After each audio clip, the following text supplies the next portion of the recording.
All right.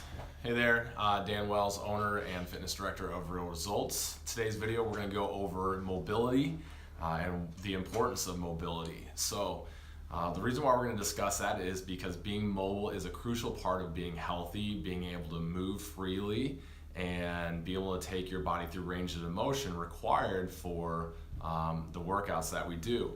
So if you cannot move freely, if you don't have the mobility, you're already putting yourself at an increased risk of injury and then of course poor performance. So that's why everything we do here is focused on increasing mobility, improving your range of motion, and making sure that we're focusing on all aspects of mobility, which means using techniques such as foam rolling, our dynamic warm-ups, even the corrective exercises if you're in semi-private that we're doing, all the way down to making sure that we're strengthening the appropriate muscles that aren't functioning. So you have overactive muscles and underactive muscles.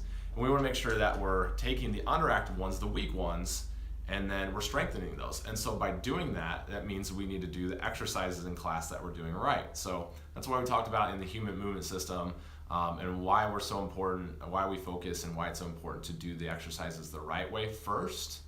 That way you can strengthen the muscles that are not being used. Well, you're probably asking, well, how do those muscles become deconditioned or weak? From doing the same thing over and over again, sitting at a desk all day long, not working out, just not being physically fit. You can take sitting in a chair, for example. My arms are out in front of me all day long, my hips are flexed, my back is rounded. All those muscles become overactive in the front side and then become underactive on the back side. So that is going to create a lack of mobility because your joints are not going to be able to move freely through a range of motion as the muscles are not working together. So that's why it's important, that's why we focus on it. And like I said, foam rolling is a great topic, which we'll go over in one of the other videos. Seeing the massage therapist regularly to help loosen up any tight areas or any knots, things like that. Also making sure that you guys are making it to class, consistently. Otherwise, if you're not having that frequency, we will not improve the mobility.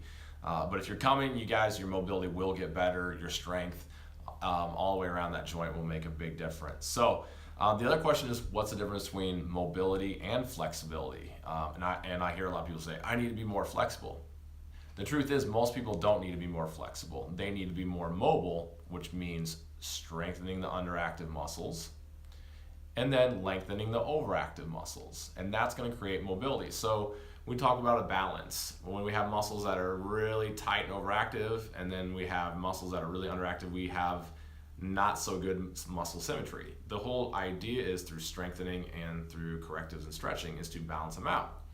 That'll allow your body to move more freely. And that takes time, but it also takes a structured and progressed system. So flexibility. That just means your muscles are able to kind of do this like elastic. That has nothing to do with anything. You don't need to be more flexible.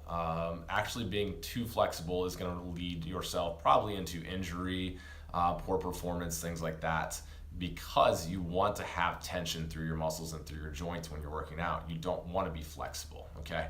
But inherently, by increasing your core strength, increasing the areas of weaknesses, and lengthening the overactive areas, you will gain more flexibility, but technically mobility. You'll be able to move better. You'll be able to feel better.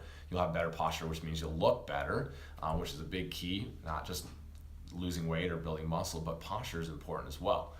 So that's a little bit about mobility. And if you just don't really feel like you're where you're at, you feel like maybe you're tight and bound up, and you want to learn a little bit more about that, make sure you're coming to our seminars, learn a little bit about it, watch the video on foam rolling and start implementing that as well. So like I said, that's down the line. But just know that it's important to create mobility so that way you can improve your performance in class. Why wouldn't you want to do that? You want to feel better, and then you also want to reduce your risk of injury. Not even just here, but outside of here as well. If you're doing anything, mowing the yard, moving, playing with the kids, it's imperative to be able to move freely without your body holding you back, okay? And that's how injury happens. So, all right, so mobility, the ability for a joint to go through a full range of motion freely without restriction, okay? Flexibility is just the muscle's ability to expand and contract, that's it. So again, some other ways of improving your mobility, again, making sure you come in at least 3-4 days a week. You're foam rolling, you're using the massage therapist to help with any tight and sore muscles. Utilize the chiropractic as well. I'm not going to get into that, but it does help, trust me. And then also making sure you guys are staying hydrated. And then if you need any more instruction, any more guidance, you can always ask for a personal training session where we can teach you some things that you can do at home as well. Okay? All right, so that's your quick tutorial on mobility. I hope you learned something from it. Don't forget, there's going to be some questions on the test. So make sure you have your notes out, and we'll see you in the next video.